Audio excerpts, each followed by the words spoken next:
Fala galera ligada no Pautas e Táticas, hoje tá liberado o clubismo por aqui porque a análise rápida é sobre o Botafogo, meu clube de coração. Nunca pensei que eu fosse fazer em 2021 uma análise rápida desse time que tá interessante de se ver taticamente, principalmente após a chegada do Anderson Moreira e que graças a Deus está de volta à primeira divisão do Campeonato Brasileiro. Então vamos falar aqui sobre os aspectos táticos, a forma como se ataca, a forma como se defende da equipe do Anderson Moreira. Eu, inclusive, estava no jogo do acesso trabalhando, tá?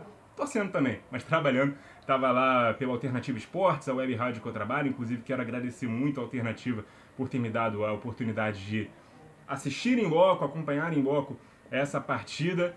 Foi bastante difícil segurar a emoção daquele jogo, mas como um bom profissional, consegui me controlar na medida do possível. E agora venho trazer aqui alguns detalhes táticos do Glorioso para vocês, detalhes desse time do Anderson Moreira, que tem um 11 consolidado, tem uma forma de jogar consolidada, mas também tem algumas peças no banco de reservas que são interessantes. Botafogo, assim como o Coritiba, já garantiu o acesso e está na briga com o Coritiba pelo título da Série B do Campeonato Brasileiro. O goleiro é o Diego Loureiro, enquanto o Gatito Fernandes ainda está machucado. Na lateral direita é o Daniel Borges. Vale lembrar que o Botafogo contratou o Rafael, ex-Manchester United, mas ainda nesse ano que ele não está nem recebendo salário, né? Ele abriu mão dos salários porque tem que se recondicionar fisicamente e a perspectiva é que no ano que vem ele volte ao time titular ou até jogue numa posição mais avançada, mas nesse momento ele é reserva. Daniel Borges, a gente vai falar da importância tática dele no time, é o lateral direito titular. João Carli, capitão do time, é o zagueiro ao lado do Canu, revelação das categorias de base. Na lateral esquerda há uma disputa por posição. O Carlinhos, veterano lateral do Fortaleza, chegou muito bem, mas como ele não pode jogar, não aguenta jogar 90 minutos todas as partidas, às vezes ele descansa e o jovem Hugo reveza a posição de titular com ele. O Botafogo também trouxe de volta o Jonathan Silva, né, revelação das categorias de base, se destacou por aqui em 2018 e 2019. Foi vendido para o futebol espanhol e retornou. A dupla de volantes já foi Barreto e Oyama, já foi Barreto e Pedro Castro, hoje é Pedro Castro e Oyama. O Barreto é um jogador um pouco mais de contenção, aquele volantão, camisa 5 clássico. O Oyama também é primeiro volante, mas aquele mais passador, se apresenta um pouco mais na frente, também recua para poder fazer saída de bola. E o Pedro Castro é aquele volante mais infiltrador, mais box-to-box, também finaliza bem de fora da área. Dos três eu acho que é até o mais fraco, mas importante. A importância tática do Pedro Castro no time também. Hoje a dupla é um pouco mais solta. A linha de três meias atacantes pelas pontas. Marco Antônio é o titular pela direita, mas pode ser também o Varley. Inclusive o Marco Antônio pode jogar na posição central, como fez na ausência do titular da posição. O Chay é o meio atacante titular do time. A gente vai falar das diferenças também quando joga o Marco Antônio, quando joga o Chay nessa posição.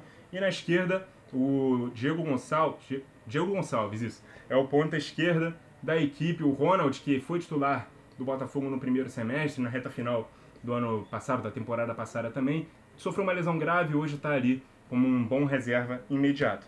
E o Rafael Navarro, grande centroavante do time, a gente vai falar também das características dele mais tarde. É um jogador bastante interessante, tá de saída, né, do Botafogo, muito provavelmente não vai continuar a próxima temporada, mas artilheiro do time, 14 gols na Série B, inclusive autor do gol do acesso contra o Operário.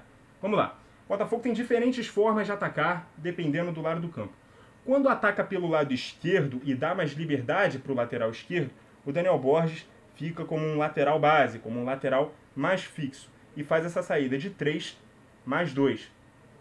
Com isso, com o lateral esquerdo passando, o Diego Gonçalves, ou quem jogar aqui pelo lado esquerdo, vai jogar mais ao lado do Rafael Navarro.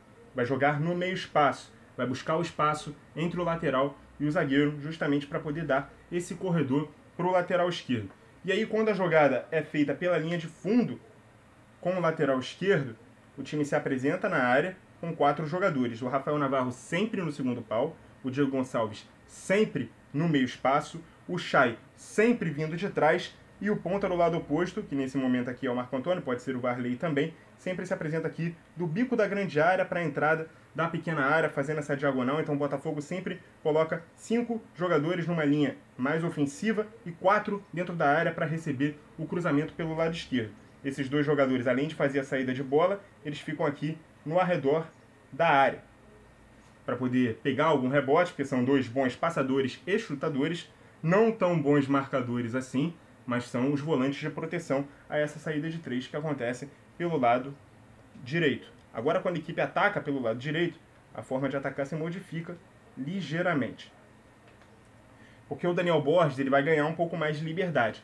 O lateral esquerdo continua subindo bastante. Então quem guarda a posição é o primeiro volante, seja o Barreto, seja o Oyama. Então é ele quem vai ajudar na saída de 3. O lateral direito vai passar. E aqui, como o Marco Antônio ele tem uma característica mais de meia atacante, ele vai auxiliar o Chay. Então o time vai se posicionar de uma forma diferente.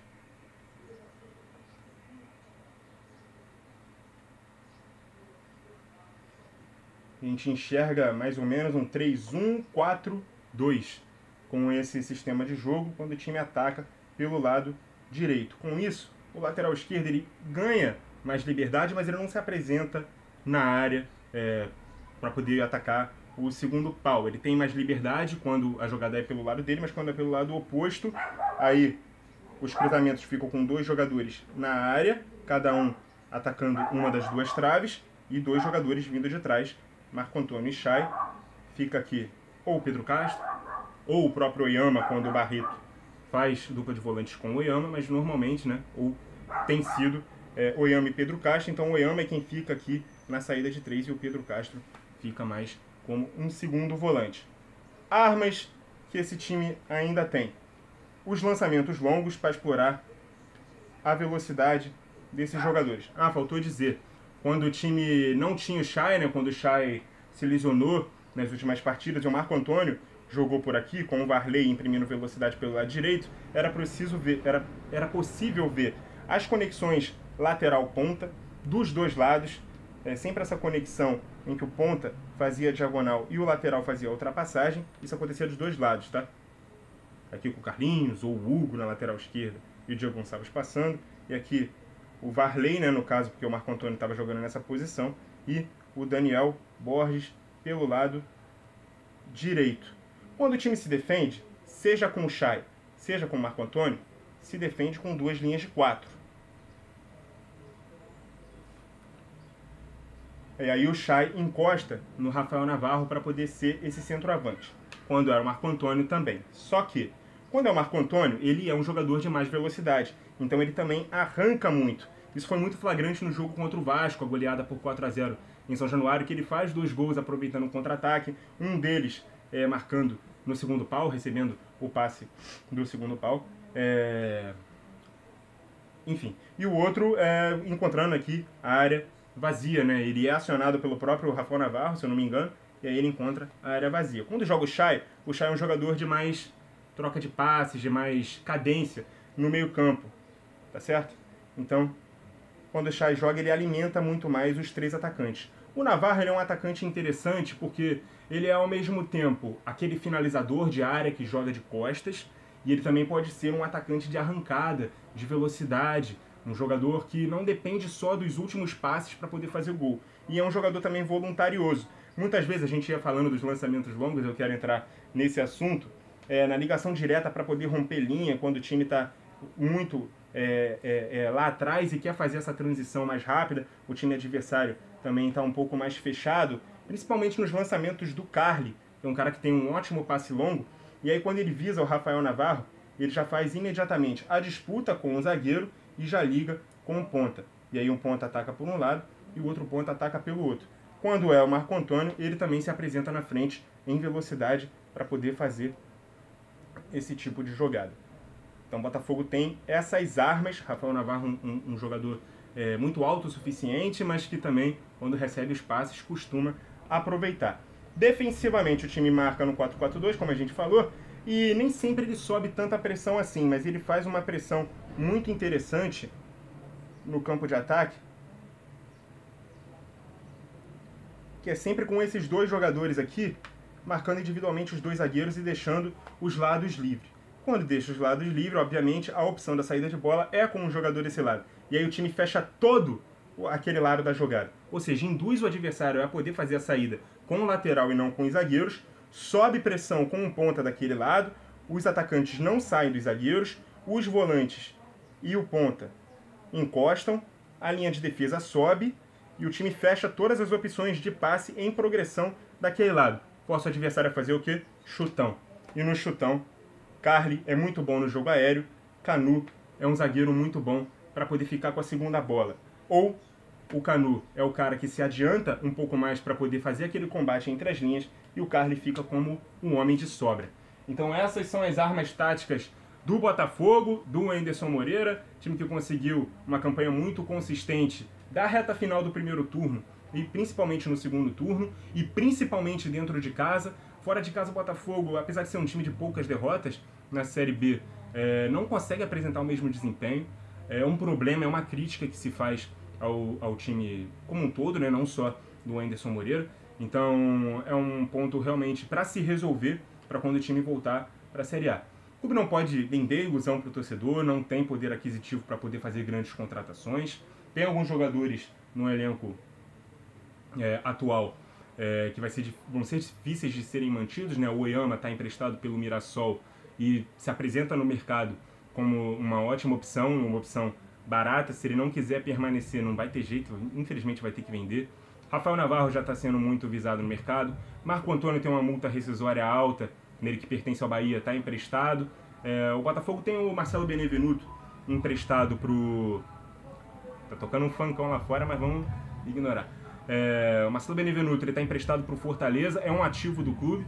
O clube pretende realizar essa venda para poder pegar esse dinheiro para poder manter os jogadores e reforçar ali nas posições pontuais, né? Vai precisar de um centroavante, tem o Rafael Moura ali na reserva, tem o Matheus Nascimento, muito jovem ainda, também como um reserva para poder subir para o time principal o quanto antes, né? Mas essa transição também tem que ser feita com calma, o jogador tem que ser lapidado sem desespero, senão aparece rápido para o mercado e é vendido, ou não aparece e o time perde o ativo.